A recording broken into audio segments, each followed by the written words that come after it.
We're live from the mile-high city of Denver, Colorado, where the weatherman is warning local residents to brace themselves for a huge snowstorm.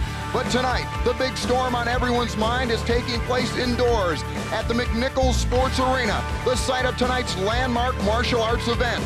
8 of the deadliest fighters in the world will meet in a no-holds-barred combat to determine who is the ultimate fighting champion. In the heart of the 90s, a revolutionary force emerged within the world of combat sports. The Ultimate Fighting Championship, a spectacle like no other, where warriors from diverse disciplines clashed in a quest for supremacy. UFC 1 may be the most interesting event in MMA history. You do not see bracket-style fighting done in that way before. The fights were ruthless, savage, and deadly. UFC today cannot even be compared to what took place at UFC 1. At the center of the storm was a name synonymous with the mastery in Brazilian Jiu-Jitsu, Royce Gracie. A scion of the legendary Gracie family, his destiny intertwined with the evolution of the UFC. Yet success came with scrutiny. Critics questioned the fairness of Gracie's victories, prompting adaptations in rules and regulations. The UFC, like its fighters, evolved to meet challenges head-on.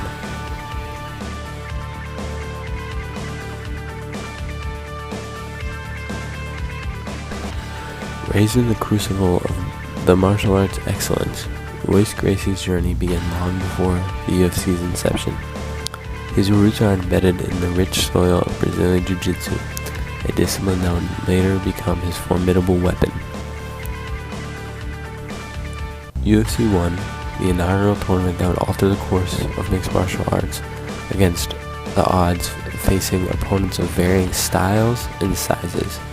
Royce Gracie emerged an unlikely victor, showcasing the potency of Brazilian Jiu-Jitsu in the uncharted realm of the octagon.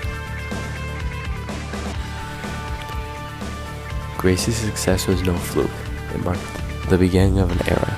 Subsequent UFC events witnessed his strategic brilliance and unyielding spirit, as he submitted opponents with methodical grace and memorized his audience.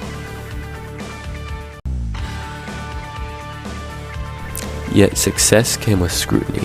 Critics questioned the fairness of Gracie's victories, prompting adaptations in rules and regulations. The UFC, like its fighters, evolved to meet challenges head-on.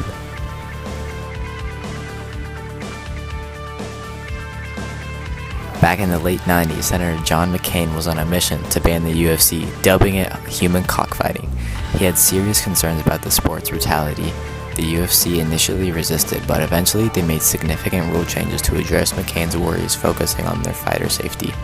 It's interesting how his opposition actually played a role in shaping the UFC into the mainstream sport it is today, with more regulations and broader acceptance.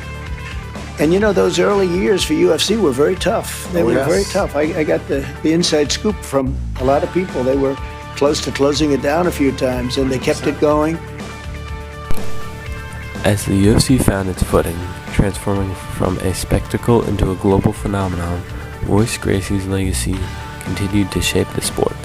His influence transcended the cage, impacting fighters, fans, and the very essence of mixed martial arts.